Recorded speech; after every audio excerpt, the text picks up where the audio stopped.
గా హవా నడిపిస్తూ ఎంట్రీ ఇచ్చిన కొద్ది కాలంలోనే టాప్ హీరోల పక్కన నటించే ఛాన్సులు కొట్టేస్తున్న రకుల్ ప్రీత్ సింగ్ కి ఇప్పుడు ఒక కొత్త చిక్కొచ్చి పడిందట. రకుల్ ప్రీత్ సింగ్ ఏ సినిమాకి సైన్ చేయాలన్నా సదరు సినిమాల దర్శక నిర్మాతలు హీరో గారితో lip to lip kiss compulsory అని నిబంధన పెడుతున్నారట. ఆ మధ్య వచ్చి అట్టర్ ఫ్లాప్ అయిన కిక్ 2 సినిమాలో Rakul old and energetic hero రవితేజకే లిప్ టు లిప్ కిస్ ఇచ్చింది. రవితేజకే కిస్ ఇవ్వంగా లేంది ఆయన కంటే యంగ్ హీరోలకు కూడా కిస్ ఇవ్వటంలో తప్పేం లేదని అంటున్నారట. అయితే రకుల్ మాత్రం కిస్సులిచ్చి తీరాల్సిందేనని నిబంధనలు పెడుతున్నారని ఎంత మాత్రం ఫీల్ అవ్వటం లేదట.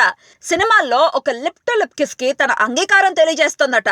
రకుల్ ప్రీత్ సింగ్ అందమంతా ఆమె పెదవుల్లోనే ఉందని ఆమె అభిమానులు అంటూ ఉంటారు.